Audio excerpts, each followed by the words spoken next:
Bonjour et bienvenue dans Région Sud Terre de Jeux. Aujourd'hui, nous sommes à Gap, le lieu idéal pour parler de hockey sur glace. Et nous allons à la rencontre de Jérôme Escalier, le président du club de hockey, les Rapaces. C'est parti! Bonjour Jérôme. Bonjour. Merci de nous recevoir ici Avec à grand votre plaisir. fief à Gap. Donc vous êtes le président du club des Rapaces. C'est cela, ça fait ma 14e saison effectivement. D'accord. Et vous avez donc deux fils qui pratiquent le hockey depuis qu'ils sont tout petits? Tout à fait, c'est depuis qu'ils ont l'âge de 4 ans. J'ai la chance d'avoir mon grand qui fait partie de l'équipe première, l'équipe Magnus, qui a seulement 20 ans. Et le deuxième qui a 15 ans et qui fait assez beau début, qui est sélectionné là cet été pour l'équipe de France U16. Alors est-ce qu'on peut dire que c'est ça le hockey français, une histoire de famille et une tradition? Ouais, c'est un sport qui est qui est peu médiatisé. Donc aujourd'hui, si vous voulez, c'est vraiment une histoire de famille, une histoire de beaucoup de fils de joueurs. Voilà, c'est quelque chose qui est, c'est un sport qui est vraiment très passionnel. Et donc forcément, quand on rentre dans ce sport-là, on y est dedans et on y sort rarement facilement.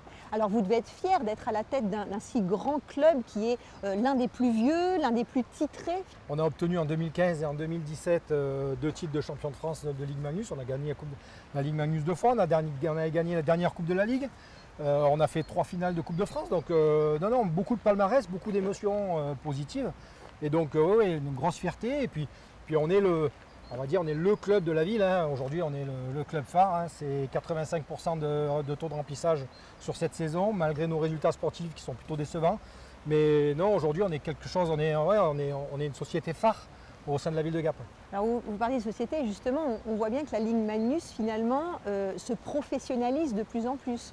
On ne peut pas partir avec des clubs qui sont mal gérés ou quoi que ce soit. Donc aujourd'hui, on est obligé de se professionnaliser. On a du sport professionnel. On demande à nos joueurs de se professionnaliser, de faire des sacrifices et de travail. C'est normal que les structures soient aussi professionnelles et s'adaptent à ce monde professionnel. On est dans du vrai pro, on n'est pas dans de l'amateur. Alors justement, je vous propose d'aller découvrir le reportage que l'on a fait présentant la Ligue Magnus. A tout de suite. À tout de suite. La Ligue Magnus, le plus haut niveau de compétition en hockey sur glace, rassemble les 12 meilleures équipes françaises, dont pas moins de 4 clubs en région sud. Un record. Bien sûr, il y a les Rapaces de Gap et les Diables Rouges de Briançon, des clubs historiques qui participent à la Coupe depuis toujours et se sont souvent disputés les premières places. Mais depuis peu, 2 grandes villes de notre région se sont aussi lancées dans la bataille. Les Aigles de Nice en 2016 et les Spartiates de Marseille en 2023. 2 clubs jeunes et ambitieux venus bousculer la compétition. C'est bien, non, je pense que plus il y a d'équipes qui se développent dans le sud, mieux c'est pour le hockey dans le sud.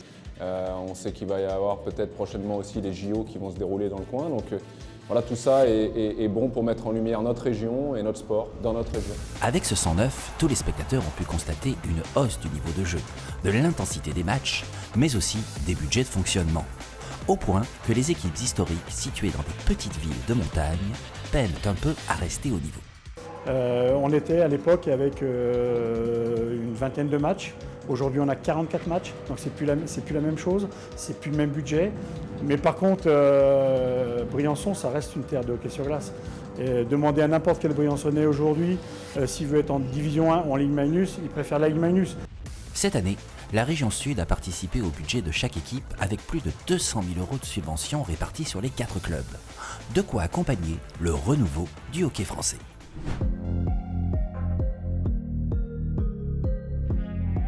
Donc on l'a vu, le hockey français évolue. Est-ce que c'est difficile de se maintenir en Ligue Magnus? Oui, c'est très difficile. Aujourd'hui, on a affaire, on doit composer avec notre budget. Les frais de structure de championnat sont de plus en plus importantes. C'est de plus en plus compliqué. C'est pour ça qu'aussi on essaye d'être inventif sur d'autres sujets. Et justement, vous misez sur les jeunes, sur l'avenir avec ce centre de formation. Oui, aujourd'hui, je pense que notre vraie valeur ajoutée sur le hockey français, c'est aujourd'hui de développer des jeunes joueurs. Et donc, on a pris, nous, le choix et il est assumé de monter un centre de formation et d'être le 5e centre de formation en français. Vraiment développer nos jeunes joueurs qui peuvent nous permettre de faire une réserve pour la Ligue Magnus.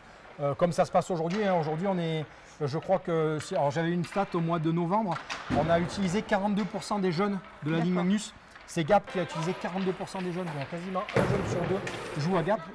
Et alors, vous avez aussi des joueurs qui font des échanges, par exemple, avec les Spartiates de Marseille. Vous aviez un partenariat Alors avec l'année eux? dernière, nous avions un partenariat avec les Spartiates de Marseille, parce qu'en fait, l'année dernière, les Spartiates de Marseille étaient en D1.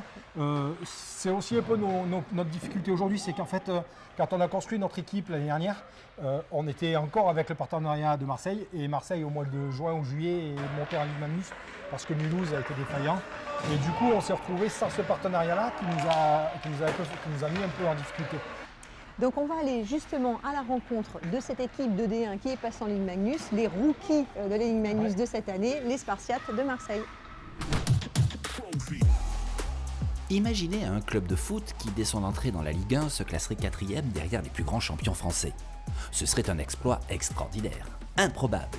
C'est pourtant ce que sont en train d'accomplir les Spartiates de Marseille, à la surprise de tous, même de son président. Vous êtes des rookies finalement dans cette On est les rookies, les outsiders qu'on n'attendait pas. Nous les premiers, on jouait le maintien.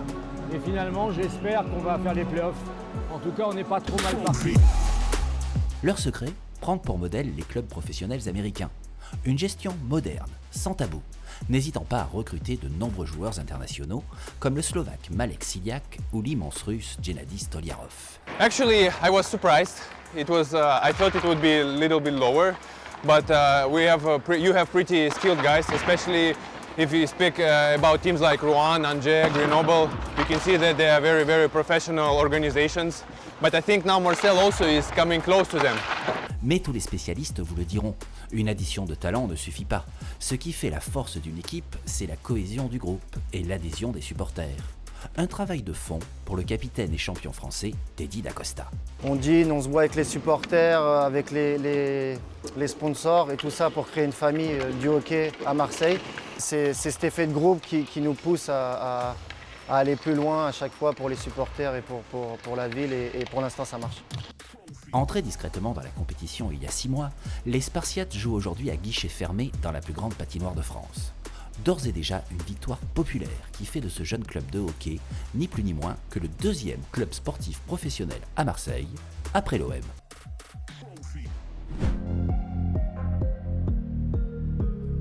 Ouais, oh là là, la pression monte. Et ouais, la pression monte, là, le bus est en train de se préparer et ben voilà, ils vont partir, hein, ils partent pour Marseille. Une petite sieste dans le bus et puis ben, derrière l'échauffement, préparation et puis voilà. Bon, et alors ça doit être aussi très motivant pour toutes ces jeunes générations. Finalement, on va accueillir en 2030 les JO ici en France. Ouais. Qu'est-ce que ça va apporter pour le hockey français d'après vous? Ben, forcément, pour le hockey français, ça va apporter un côté médiatique qu'aujourd'hui on cherche à tout prix à obtenir, parce qu'aujourd'hui on est aux États-Unis, au Canada, c'est des sports voire numéro 1, numéro 2. Nous aujourd'hui on est un sport mineur et ce qui nous manque c'est de la visibilité et tout ça. Donc forcément les JO vont amener de la visibilité, on va dire de la population française. Donc c'est top. On l'a vu, hein, vraiment, le hockey c'est certes du sport, un spectacle et Ouais, beaucoup d'engouement, Oui, et c'est une fête. C'est une fête, c'est un art de vivre. Hein. Jérôme, merci pour votre accueil. De rien, merci. On va vous laisser en tant que papa et président du club aller à Marseille voir le match. Avec plaisir. Et on va s'y rendre aussi. On va voir ce nouveau derby Marseille contre Gap. C'est parti.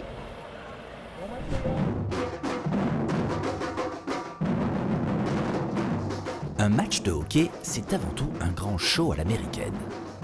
Une fanfare à l'entrée pour se réchauffer dans la file d'attente, puis on entre dans la patinoire comme dans une salle de concert ou une boîte de nuit.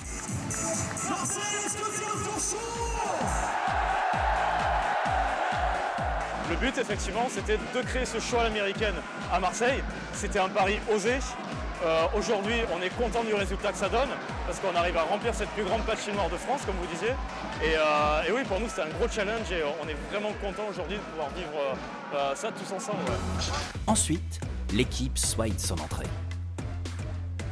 Avant d'assister à un match spectaculaire, le hockey est le sport collectif le plus rapide au monde. Honnêtement, on a un peu de mal à voir le palais. Mais ce n'est pas très grave, car on chante, on danse, on mange des hot dogs. On peut même traverser toute la patinoire pour aller discuter avec l'autre équipe. Alors ce soir, nous on est une centaine de Gapincés à être venus, donc c'est quand même un bel exploit parce que c'est rare qu'on se déplace aussi nombreux. Et ça fait plaisir. Voilà. Les matchs commencent généralement à 18h, idéal pour pouvoir amener les enfants, qui adorent participer au jeu pendant les pauses. Au premier tiers-temps, le concours de lancement de palets, qui doit atterrir au plus proche du centre de la patinoire. Les 4 gagnants ont ensuite le droit de participer à la course de karting à pédales du deuxième tiers-temps. Une course pas si facile que ça, car pédaler sur de la glace est très glissant.